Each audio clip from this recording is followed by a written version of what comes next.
আমাদের এই আন্দোলন চলবে, লাগাতার চলবে। আর যে কয়েকটা কথা বলছিল এখানে যে ভিডিও আছে সেও মোল্লার বাচ্চা এবং জয়েন ভিডিও মোল্লার বাচ্চা। এই ওনাদের এই মোল্লার বাচ্চাদিকে এনে আজকে ওনার যেটা পরিবেশ ছিল সেই পরিবেশটা নষ্ট করছে। এখনো চাষবাস প্রচন্ড চলছে। আমরা বিডিও অফিস ঘেরাও করব আর ওন্দা থানা ঘেরাও করব। ওন্দা থানা ঘেরাও করার প্রয়োজন আছে। ওন্দা থানাতে যে কুকীর্তি চলছে, যেভাবে তৃণমূল নেতাদের অধ্যক্ষ বেড়েছে, যেভাবে বিভিন্ন অফিসারের সঙ্গে তাদের মত বিনিময় করে বিরোধী দলের কণ্ঠস্বর বন্ধ করা হচ্ছে, তাদের বিরুদ্ধে আমরা এখানে অবস্থান করব। তার সাথে সাথে পুলিশকে বলবো, কারণ আমরা একটা কথা দেখে নিয়েছি সমস্ত জায়গায় যে পুলিশ ছাড়া তৃণমূলের সঙ্গে কেউ না। তোমার দেখা নাই রে, তোমার দেখা না। আজকে তৃণমূলের সঙ্গে কোনো লোকের দেখা না। এই পুলিশ দিকে নিয়ে যে তারা বিভিন্ন জায়গায় এই অসামাজিক কাজের মদত দিচ্ছে এবং অসামাজিক কাজ হয়ে গেল তাদের পাশে থাকছে। তাই এই পুলিশকে আমরা তীব্র ধিক্কার এবং ঘৃণা জানাচ্ছি। একজন মহিলা মুখ্যমন্ত্রী হয়ে আপনি রাজ্যের মহিলাদের 10 লক্ষ টাকার রেট বেঁধে দিচ্ছেন। আপনার ক্ষেত্রে আমরা 25 লক্ষ টাকা দেব, আর ওই টাকা ঘরে ঘরে আদায় করে দেব। রাজ্যের মুখ্যমন্ত্রীকে উদ্দেশ্য করে এমনই মন্তব্য করলেন বিষ্ণুপুর সাংগঠনিক জেলা বিজেপি সভাপতি ওন্দার বিধায়ক অমরনাথ শাখা। আরজি করের ঘটনার প্রতিবাদে মঙ্গলবার ওন্দা বাজারে মিছিল শেষে দলের এক সভায় বক্তব্য রাখতে গিয়ে তিনি ওই মন্তব্য করেন। অমরনাথ শাখা এদিন তার বক্তব্যে আগাগোড়ার শাসক তৃণমূল ও পুলিশকে আক্রমণ করেন। তিনি বলেন, ওন্দা থানা তৃণমূল নেতাদের অঙ্গুলি হেলনে চলছে। ওই পুলিশকে কাজে লাগিয়ে বিরোধীদের কন্ট্রোল করার চেষ্টা চলছে।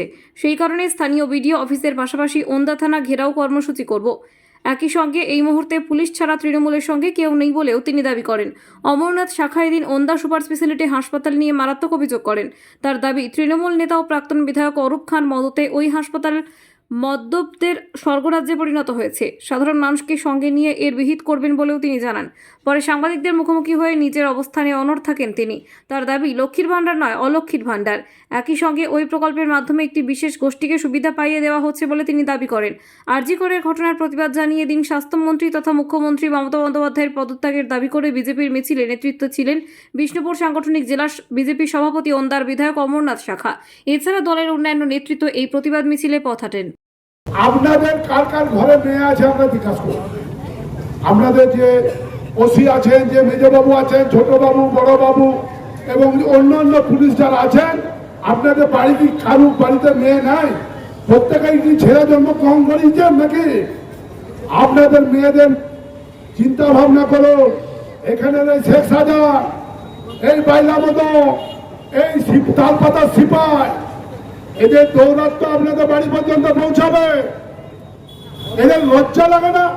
এদের গলায় দড়ি দিয়ে মরা উচিত। আর এই মহিলা মুখ্যমন্ত্রী নয়, এই একজন মুসলমান মুখ্যমন্ত্রী। এই মুখ্যমন্ত্রীকে এই পশ্চিমবাংলা থেকে তাড়াতে হবে। উনি বলছেন ছোট ঘটনা, আমরা বলছি এটা ছোট ঘটনা নাকি বড় ঘটনা?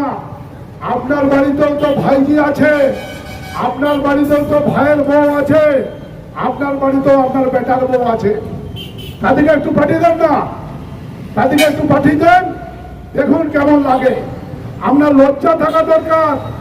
আপনি একজন মহিলা মুখ্যমন্ত্রী হয়ে আমার বাড়ির মা বোনদের রেট বাঁধছেন। এর আগে রেট ছিল 50,000, 30,000, 20,000। এরপরে আপনি রেট বেঁধেছেন 10 লাখ।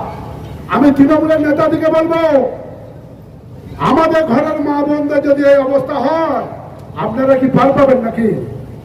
আপনাদেরকেও কি এলাকার মানুষ ছেড়ে কথা বলবে নাকি? আপনাদেরকে আমরা ছুটি নিয়ে যাবে, কারণ আপনাদের কেউ কোথাও নেই, কোনো বাবা নেই বাঁচাবা।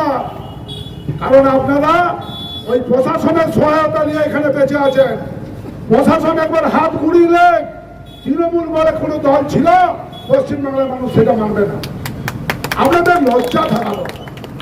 আজকে খেলার জগৎ, আজকে স্কুল, কলেজ, সমস্ত জায়গা থেকে প্রতিবাদের আওয়াজ উঠেছে।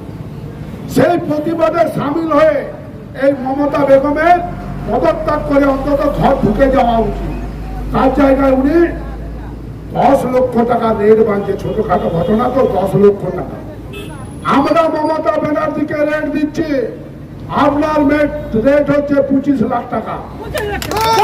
আপনি কোন মোল্লাকে ধরুন, আপনি কোন মোল্লাকে ধরে বেরিয়ে যান, আমরা 25 লাখ টাকা দেবো। আমরা ঘরে ঘরে আদায় করে 25 লাখ টাকা দেবো। যেভাবে আপনি টাকার বিনিময়ে আমাদের মা বোনদেরকে, আমাদের গ্রামের মানুষের ইজ্জতটাকে নষ্ট করছে, যেভাবে মানুষকে আপনি আমাদের প্রত্যেকেরই ট্যাক্সের টাকায় আজকে লক্ষ্মীর ভান্ডারের নাম করে আজকে লক্ষ্মীটিকে বেইজ্জত করছে, লক্ষ্মীদের রেট বেঁধে দিচ্ছে, এটার আমরা তীব্র ধিক্কার জানাচ্ছি। আমরা বুঝতে চাইছি এই 12 বছর ধরে পশ্চিমবাংলার মমতা বেগম যেভাবে পশ্চিমবাংলার মানুষকে আজকে নির্যাতিত করছেন এবং বিশেষ করে সরকারি টাকায় মানুষদের জন্য একটা ছোট্ট তোফা দিয়েছেন। কি ব্যাপার না লক্ষ্মীর ভান্ডার, এটা যদি খতিয়ে দেখা হয় এটা লক্ষ্মীর ভান্ডার নয়, এটা হচ্ছে অলক্ষ্মীর ভান্ডার।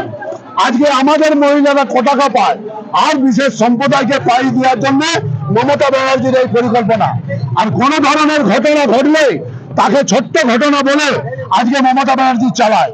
আমি মমতা ব্যানার্জিকে বলতে চাই, এই ধরনের ঘটনা যদি আপনার বাড়ির মেয়েদের বোনদের যদি হয়, তার রেট আপনার কত সেটা আপনি প্রকাশ্যে বলুন। প্রকাশ্য জনসভা থেকে আপনি ফেনাল নিদান দিলেন তৃণমূল নেতাদেরকে, কি বলবেন? আরে নিদানের কি আছে, আর কদিন বাদে দেখুন কি হতে চায়। মমতা ব্যানার্জির চিন্তা তো পশ্চিম বাংলাকে বাংলাদেশ বানাতে, আর তো সময়ের অপেক্ষা। বাংলার মানুষ কি বলতে সেটা নিয়ে ভালো করে প্রচার করুন। আপনি একজন মুখ্যমন্ত্রীর রেট বেঁধে দিচ্ছেন। মুখ্যমন্ত্রী রেট তো বাঁধে নেই, বলেছি কি পশ্চিম আমরা মহিলা মুখ্যমন্ত্রী মমতা ব্যানার্জি যে আমাদের ঘরের মাদের জন্য 10 লাখ টাকা রেট দিচ্ছে, উনার রেট কত 25 লাখ কে? তাহলে উনি মোল্লা নিয়ে ঘুরে বেড়ান, এটা কোনো অসুবিধা কিছু নাই।